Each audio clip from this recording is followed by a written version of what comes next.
season of On the Couch with Lisa B. Actually, we're no longer on the couch with Lisa B, but we're Lisa B online. Imagine that. LISA_B.ONLINE. And today, going into our new season, praise God for our 4th season of... I can't even say that. Imagine that, because we're no longer on the couch with Lisa B, but Lisa B online. But I'm not here to talk about myself.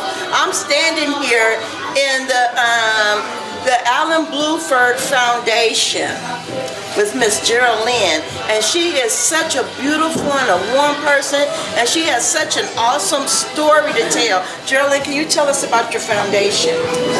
Yes, thank you, Lisa, for having us. The Brown-Blueford Foundation, where we're housed at the Brown-Blueford Center for Justice, a place to help heal the community. Alan was my 18-year-old son. On May 6th of 2012, the Oakland Police Department killed my son. Since then, along with the community, family, and loved ones, we have formed a Justice for Brown-Blueford Foundation. We're here today because on December 20th is Alan's birthday. That's all right, baby. It's all good. Let them know. Instead of falling in our tragedy, we stand strong in our testimony. So here with the community, family, loved ones, supporters, we've come together to give back to those who have lost their loved ones. Today is December 18th. 3 years ago, we were at Laney College, where we celebrated Alan's birthday. Our keynote speaker was Angela Davis. The community, union members, family members, people from all over came to fight and speak out against this unjust that we all suffer. Yes. You know, Lisa, when it first happened, I felt as though people didn't understand, and they were ostracizing me and saying, why did that happen? But I know I have to stand and take a stand. Alan can't speak anymore. I always carry him in my heart, but I speak for Alan. I am Brown-Blueford. Absolutely. And the world will hear of his story. Yes. And I am a strong believer in God. Amen. We did sue the city of Oakland. We did take a settlement. But my faith tells me that there will be justice for Alan. You see, there's no statute on murder. Right. And a lot of people think that it's said and done. But it is not said and done. And as God is my witness, I will fight until there is justice for Alan. And I truly believe that the God I serve will give me justice for Alan. Well, you know what? You already have the justice. It's just in the making. And you know, today we're having this celebration of life for Alan. So what I want you to do is tell us a little bit about Alan. Alan the person. Well, Alan was I know he was a beautiful person because you're a beautiful person. Thank you. Yeah, you can see how cute he is right here on my shirt. But Alan was a fun, loving, strong young man. Alan brought people together all the time. He was the friend that everybody wanted to have. He was the favorite from everybody. He got whatever he wanted from his dad, his sister, his brother. Everybody just was drawn to Alan. Alan would say cute things like, you know, I talked to my friends and I would say, get out of the room. And he wouldn't get out the room. He'd say, no, I want to listen. Or he'd say, Mom, I just want to hang out with you. And he is hanging out with us in our heart. Alan has made all kinds of accomplishments in his life. He was a 3.0 grade point average student. He won championships for teams that he played on. Wow. Alan was just an all-around great guy. And when he was 7 years old, his dad asked him, Alan, what do you want to be when you grow up? And he said, I don't know, Dad. But whatever it is, it will be big. Amen. And it's big. And it's big, absolutely. You know, there's a lot of people who have lost their children at the hands of violence, but it's even worse when you lose it at the ones that you pay their salaries. Absolutely. You understand what I'm saying? Because you look to them for protection, you look to them for guidance, you look for them to be an asset to the community and not for them to come in and destroy your life. Absolutely. We pay them to protect and serve. But unfortunately, in today's society, they shoot to kill. This is not something that just happens out of the blue sky. This is something that happens every day in every city of the United States. And we as a community, as a family, as a people, have got to unite and say no more. That's why here at the Brown-Blueford Center for Justice, my co-director, her name is Molly Costello. She was an RN for many years, but when this happened to Alan, she stepped out of her job in her community and stood up for Alan. And she and I went to Washington, D.C. We met with Obama's assistant. We met with the Department of Justice. Yes. And they told us it was only so much that they could do. But we are strong women of faith. And we decided that it's not going to stop there. What we have to do is change the law.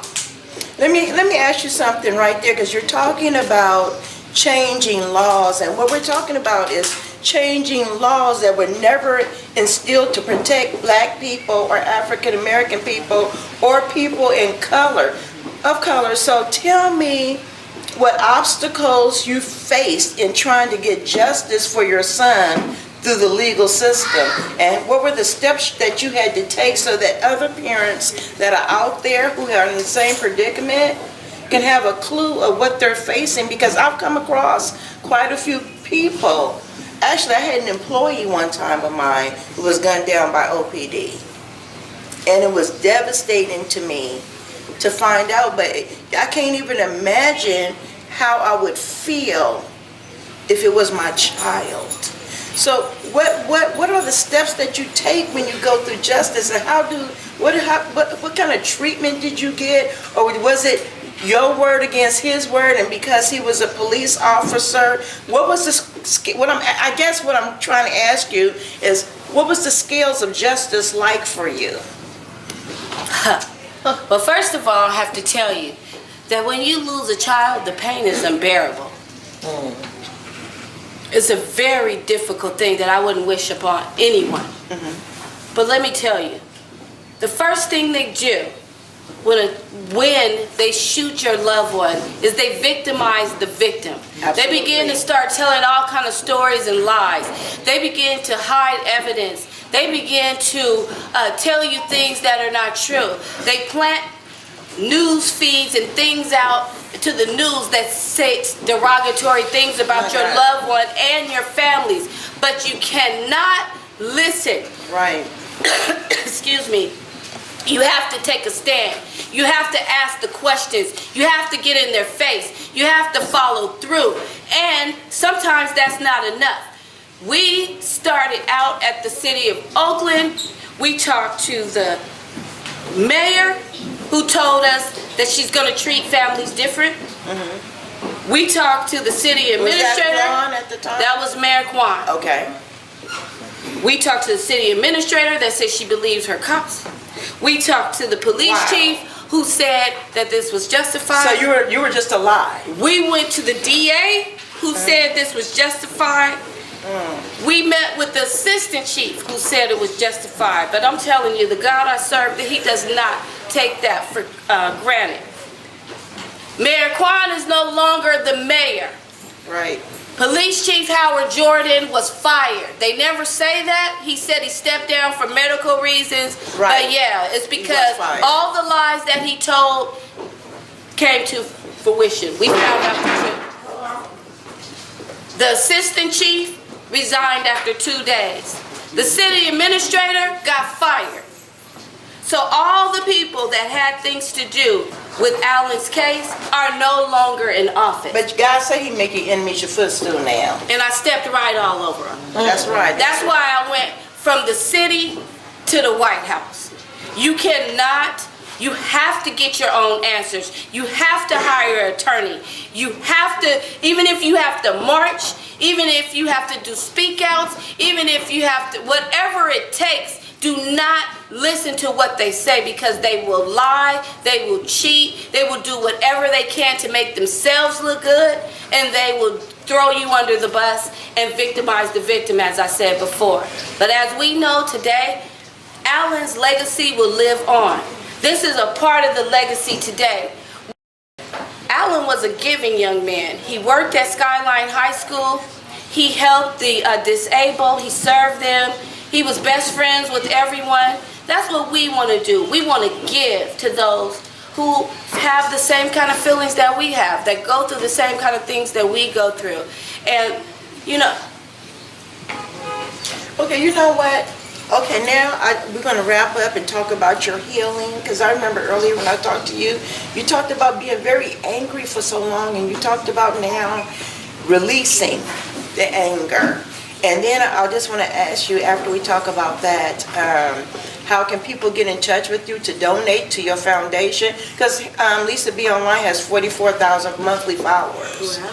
So we want people to give. We want people to support you, because even though you might feel a certain way, there's people who can identify. Absolutely. I have had the opportunity to travel all over to different states, speaking about Alan's story and speaking about our fight. And, you know, to God be the glory. I get messages and letters, and people reach me and say that I'm an inspiration. For me, that's a little bit like, what, me? Because I can't believe. But Alan's story touches people. So you birthed something out of this. Yes, I did. And the thing is, when it first happened, I was in shock. I was in turmoil. I was in pain. I spent the first year living through anger and sadness. I was mad at everything. I walked in anger. I cried in anger. I talked in anger. I did everything angrily. And this is the 4th birthday without Alan, and I'm tired of being sad. Okay. I just want to celebrate the life of my son. Right. And I don't want to walk around with this upsetness. So now I'm here fighting for justice, and this is a part of my healing. Okay, so how can people donate to you? How can people give to you, and what do you need? Just going to tell people what you need. Well, you can reach me at the Brown-Blueford Center for Justice at 2434 Telegraph Avenue in the city of Oakland, California. We are also on Facebook at the Brown-Blueford Center for Justice. We also have a Facebook page for the Brown-Blueford Foundation, which is housed at the center. This center is here, donated, and set here for a place to help heal the community. We have several different outreaches, so we have people come in all the time, and we do what we can to give back and to help them. I'm also on IG at BabyQT, and that's BAYEBEEQT. And also, again, my name is Jeralynn Brown-Blueford. Our telephone number here is 209-740-9844. Also, I have a wonderful co-director, a family of supporters, and Can you bring just your the commuters. co-director in? Yes, please. I don't know where she is. She's hiding out. She always likes to stay in the back and push me out to talk. But this is a fighter, and she's been fighting for justice all for 3 years with me.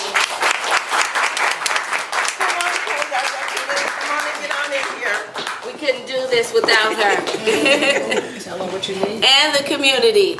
So we just need support for all of our outreaches, which is healthcare, counseling, inspirational speaking, fighting against police terror, which is a big thing. If you want to battle back, you got the right.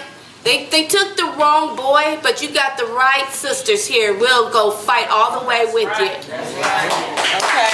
And we want to encourage all the mothers out there. We want want to encourage all the mothers out there, or the fathers, grandmothers, aunties, uncles, friends, whoever you are, if you have lost someone to violence, please come reach out to Jeralynn. Come help unite yourself with her in this cause. God bless you. And as always, we're going to leave you with this. A soul saved beautifies a community. Hashtag me, Lisa B Online. We love you, and it's a wrap. Blessed 2016 to you. May God use you.